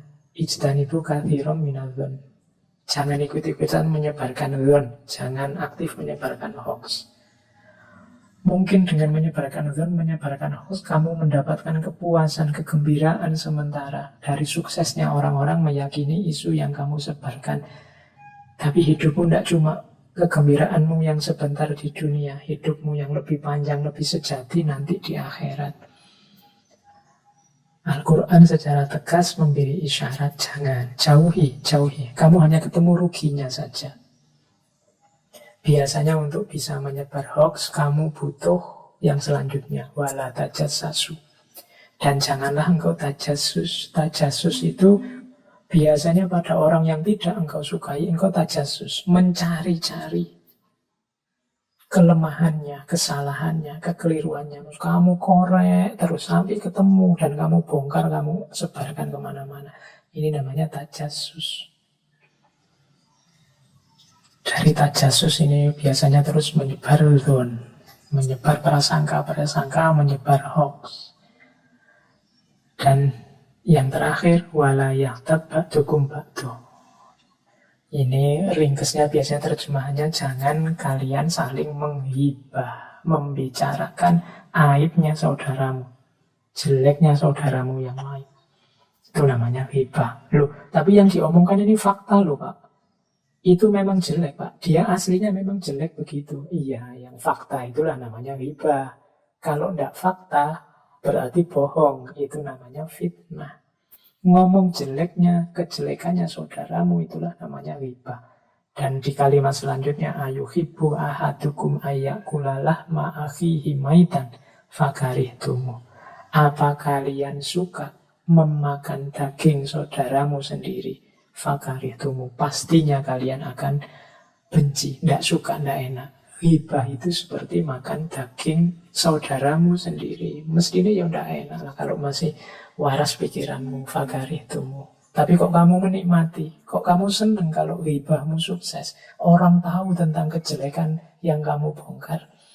Mungkin memang level kita belum nyampe level takwa. Makanya kalimat selanjutnya, wattaqullah. Mbok kamu itu takwa, mbok engkau takutlah pada Allah. Innallaha tawwabur rahim. Allah itu maha penerima taubat dan maha sayang. Kalau sudah kemarin-kemarin terlanjur begitu, ya sudah bertobatlah, jangan diulangi lagi. Insya Allah, Allah menerima taubatmu karena Allah sangat sayang padamu.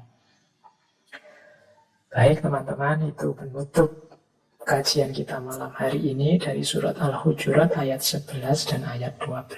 Silahkan yang ingin lebih dalam kamu kaji lagi dua ayat itu lewat kitab-kitab tafsir atau lewat para ulama yang ahli tafsir. Ngaji kita anggap saja sebagai pancingan untuk kalian menelaah, menggali lebih dalam. Oke, saya kira itu teman-teman kajian kita malam hari ini. Kurang lebihnya kalau ada pas ndak pasnya mohon dimaklumi, dimaafkan. Forum kita adalah forum belajar bersama, jadi ndak selalu semuanya benar. Ambil saja yang cocok, yang bisa bermanfaat, yang membawa hikmah positif dalam hidup. Saya akhiri sekian, kurang lebihnya mohon maaf. Wallahul muwafiq, wallahu a'lam bishawab. Wassalamualaikum warahmatullahi wabarakatuh.